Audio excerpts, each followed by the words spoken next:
Monday, we were preparing for Hurricane Barry, and all we got was rain.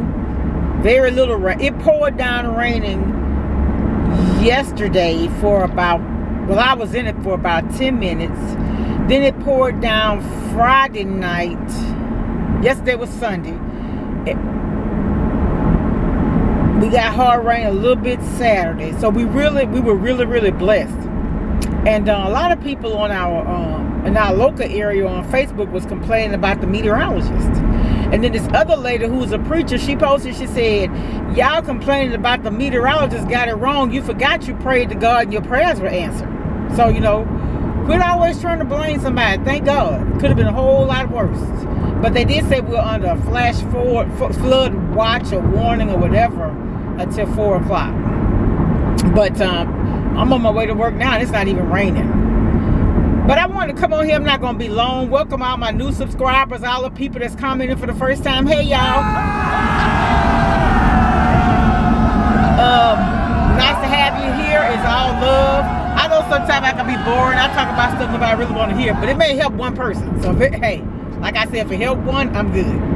But anyway, I want to talk about something, and I had hinted about it or spoke on it briefly, and especially for young, old, don't matter, anybody that's single with kids and you're in school. Well, let me tell my story. I started school right out of high school. I went to work for a while, but then I went back to school. And so when I went back to school the second time, I got student loans, and I worked a part-time and a full-time job. And by the time I graduated with my degree, I had my son, and then the place, while I was out on maternity leave, the job I was working, we found out the store was closing. So in those years, as a single parent, I know I qualified for some kind of government assistance, but I was too proud. So instead of getting government assistance, I got loans. So here I am now, 19 years after graduating, and still paying for those student loans. So my message to anybody, I'm not going to make it long, I'm going to just get brief and straight to the point. Use federal assistance, i.e. SNAP benefits, I think they call it food stamps. Housing assistance if you need somewhere to live. Everybody do, unless you're fortunate enough to be left some property or whatever. Child care. Whatever benefits are available, don't use them as a crutch.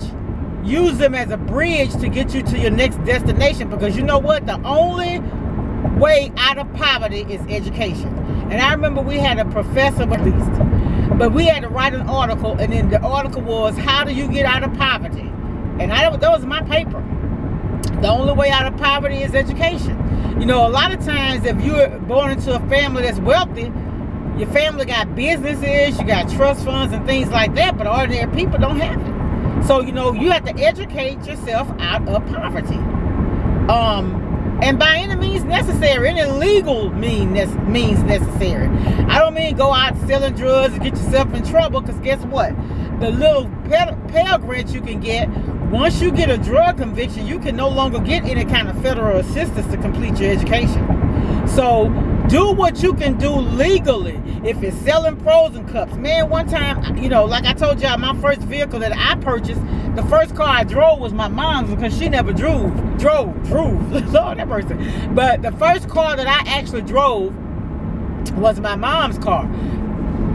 We kept a family car. Even when my dad passed, my mama couldn't drive, but my little sister, when she married and left, I drove it.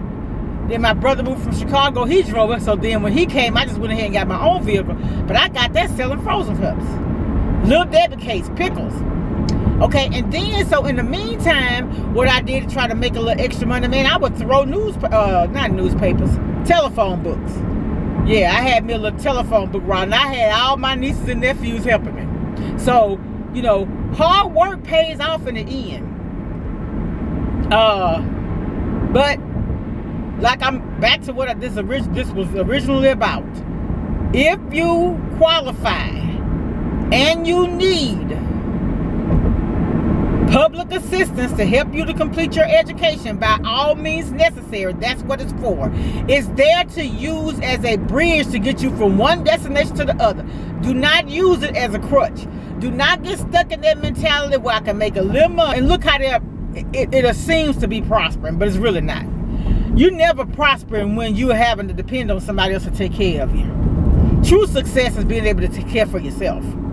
But I just wanted to put that out there. I don't know. I don't get a lot of views. I was looking at my analytics. I don't get a lot of views from the 18 to 25. I'm not interested in like that, because I don't talk about, entertainers and things like that. That's just not my focus. But when I talk about true life, inspirational, motivational things that can get you to the next level, if you're listening to me. But yeah, I just wanted to come on and say that if you, I'm gonna repeat it again, if you qualify for any type of federal assistance and you are in college, do not forego that free help to go and get those student loans, because student loans are not free. You have to pay that back. You have to pay that back. So I've learned my lesson. When you go and work in the public sector, you can get what they call public forgiveness, I think is what the name of it is. I'm gonna put it in my video down below when I get a chance to look it up. I think it's public service forgiveness. What that means is, if you're in a government job and you owe student loans, if you pay on those loans 10 years without being late, they'll forgive the rest of the loan. But I think there's some limitations. You got to pay back at least $40,000 or half, which I don't know exactly. I don't know all the particulars. I don't know it all. But if I could talk to my young self, I would have told myself, get all you can get while you're bettering yourself. And I remember one of my friends, she went back to school to get her master's, and it was only for a year. But what she did, she got public assistance until she finished her education. Now she's able to help back, in so many ways for so many people. So we have to think outside the box sometimes. It's legal, and it's just assistance. That's just what it is. So, would you rather use public assistance for 4 or 5 years, or be on housing and food stamps all of your life? It's choices that you have to make. Nobody is perfect. We all make mistakes. We all are human, but we're God's kids. But we have to learn how to do better. Do better. Stop wanting everybody to just give you things all the time. Get out there and make it happen, Captain. All right, I'll talk to y'all later. Bye. Have a good day. Good Monday. Bye.